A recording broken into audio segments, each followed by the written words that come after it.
Assalamualaikum warahmatullahi wabarakatuh. Selamat malam, yang terhormat Bapak Dr. Insinyur Guglas Yahaan dan rekan-rekan yang berbahagia. Perkenalkan, saya Gali Aji Putranto. Izinkan saya untuk menjelaskan salah dua dari materi yang kita dapat dari sesi 1 hingga sesi 7. Nah, yang pertama akan saya bahas adalah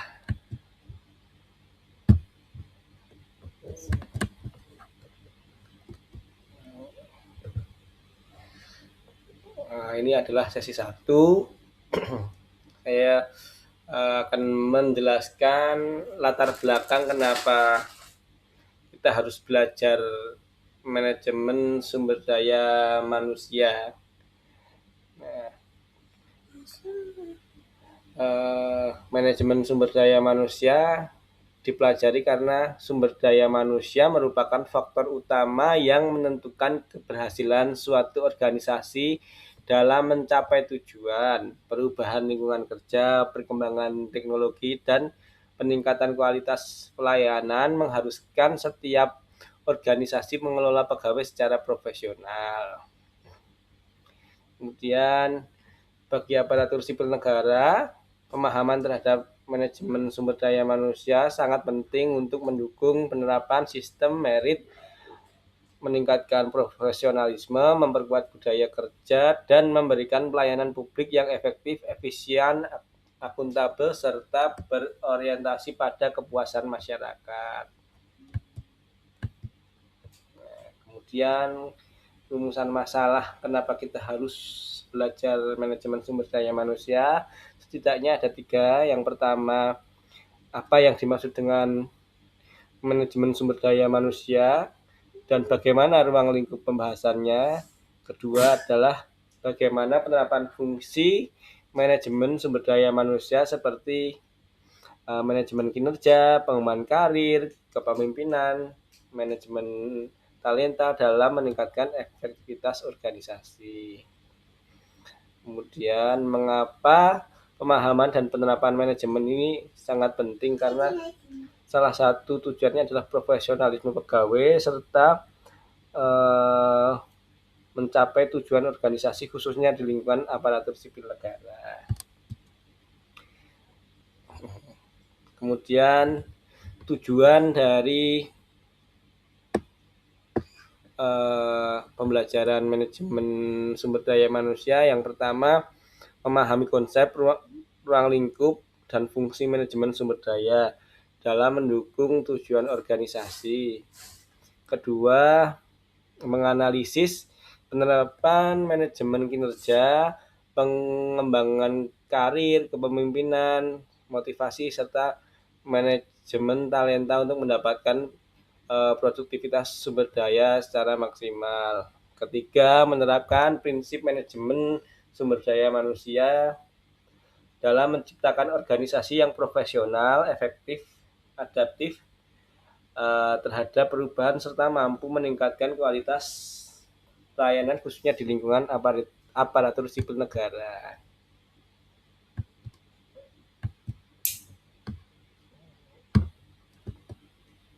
Nah, teori manajemen sumber daya ini setidaknya ada 2. Yang pertama, manajemen sumber daya manusia merupakan proses perencanaan atau pengorganisasian, pengarahan, dan pengendalian terhadap sumber daya manusia dalam suatu organisasi agar tujuan organisasi, tujuan individu dapat tercapai secara efektif dan efisien. Menurut Dessler,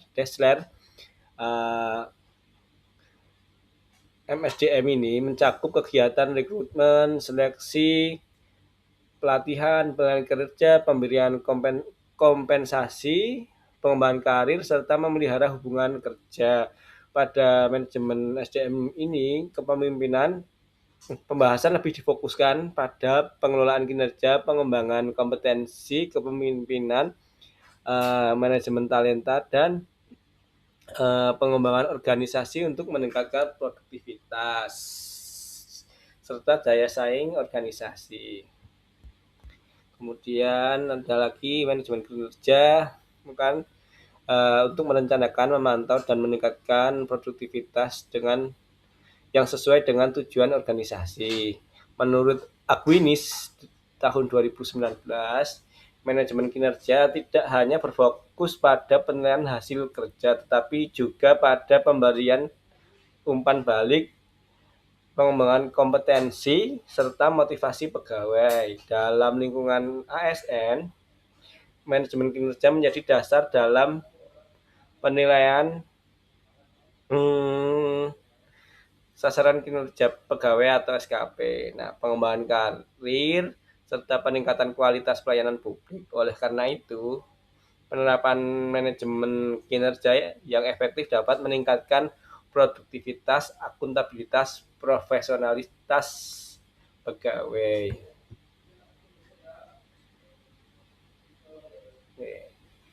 Ini adalah hasil penelitian dan pembahasan.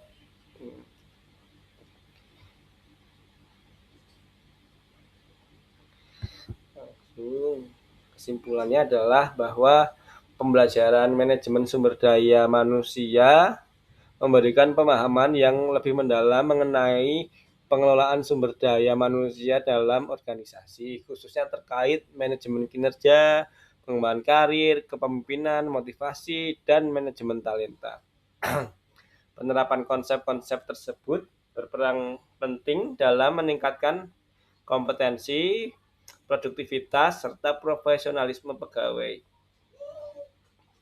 Bagi aparatur sipil negara, penguasaan MSDM menjadi bekal yang mendukung penerapan sistem merit, meningkatkan kualitas pelayanan publik, serta menciptakan organisasi yang efektif, adaptif, dan berorientasi pada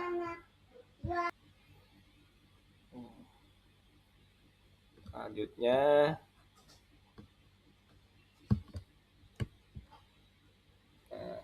kita membahas tentang konflik. Nah, konflik ini ada di sesi 5. Nah, kita membuka dulu apa nih yang dimaksud konflik. Jadi konflik adalah suatu kondisi yang terjadi ketika terdapat perbedaan kepentingan, tujuan, nilai, persepsi, atau cara pandang antara dua pihak atau lebih, baik individu maupun kelompok, sehingga menimbulkan ketidaksepakatan yang dapat mempengaruhi hubungan kerja dan pencapaian tujuan organisasi. Kemudian konflik ini dapat muncul karena perbedaan komunikasi, keterbatasan sumber daya, pembagian tugas yang kurang merata, maupun perbedaan karakter dan kepentingan masing-masing pihak.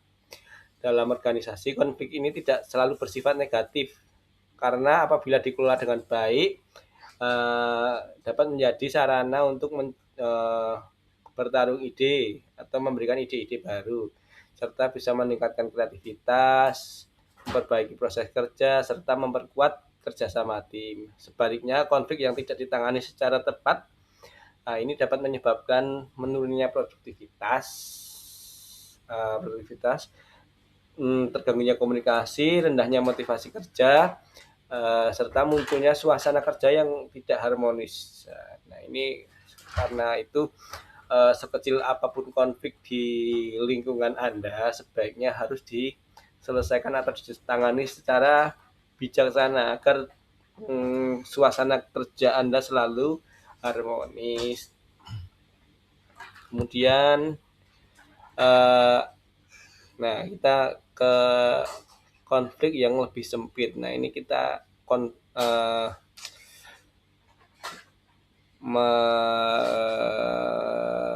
menjelaskan konflik di perusahaan. Nah, konflik di perusahaan ini adalah kondisi ketika perbedaan kepentingan, tujuan, pendapat, atau cara kerja antara individu maupun kelompok dalam organisasi. Kemudian konflik dapat disebabkan kesalahpahaman, perbedaan persepsi. Secara umum, konflik di perusahaan hampir sama dengan konflik apapun di lingkup yang berada di luar perusahaan. Jadi konflik itu pasti dikarenakan perbedaan komunikasi, perbedaan persepsi, persaingan sumber daya, pembagian tugas yang tidak merata, tidak adil, itu adalah salah satu faktor terbentuknya konflik. Nah, kemudian sebab terjadinya konflik setidaknya ada 3. Konflik ini terjadi, yang pertama terjadi karena individu atau divisi memiliki tujuan yang berbeda. Misalnya bagian pemasaran ingin meningkatkan penjualan, sedangkan bagian keuangan lebih berfokus pada penghematan biaya. Kemudian ada lagi komunikasi yang kurang efektif. Jadi kesalahpahaman akibat informasi yang tidak jelas, terlambat, atau tidak tersampaikan dengan baik dapat menjadi pemicu konflik antar pegawai maupun antar departemen. Kemudian yang paling sering terjadi adalah pembagian tugas dan tanggung jawab yang tidak jelas maupun tidak merata. Nah, ini ketidakjelasan mengenai wewenang tugas tanggung jawab dapat menyebabkan tumpang tindih pekerjaan yang saling menyalahkan dan munculnya rasa ketidakadilan antar pegawai. Nah, kemudian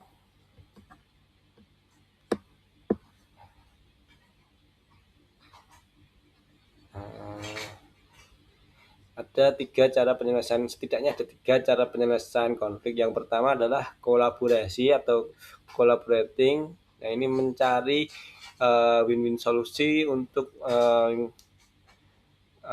mendapatkan kesepakatan yang paling baik dan paling adil. Yang kedua ada kompromi. Ini lagi-lagi adalah komunikasi. Jadi cara untuk menyelesaikan konflik bisa di kompromi atau compromising, yang kurang lebihnya adalah mendiskusikan solusi terbaik. Kemudian accommodating. Nah, ini accommodating ini adalah cara yang diambil yang dapat mengakomodir semua kepentingan untuk mendapatkan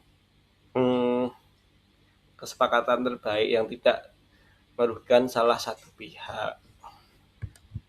Kemudian kesimpulan, konflik ini merupakan hal wajar terjadi dalam organisasi ataupun perusahaan karena adanya perbedaan kepentingan, tujuan, persepsi maupun cara kerja antar individu atau antar kelompok. Kemudian konflik tidak selalu berdampak negatif, tetapi juga dapat menjadi peluang untuk meningkatkan komunikasi, inovasi, kualitas pengambilan keputusan apabila dikelola dengan baik. Nah, penyelesaian konflik memerlukan komunikasi yang terbuka, sikap saling menghargai, serta pemilihan strategi yang tepat, seperti kolaborasi, kompromi, akomodasi. Dengan penerapan manajemen konflik yang efektif, organisasi dapat menciptakan hubungan kerja yang harmonis, meningkatkan produktivitas, serta mencapai tujuan secara lebih optimal. Demikian yang dapat saya sampaikan, semoga menambah pengetahuan rekan-rekan. Apabila ada kurang dan salah dari saya dalam membawakan materi ini, saya mohon maaf. Saya akhiri. Wassalamualaikum warahmatullahi wabarakatuh.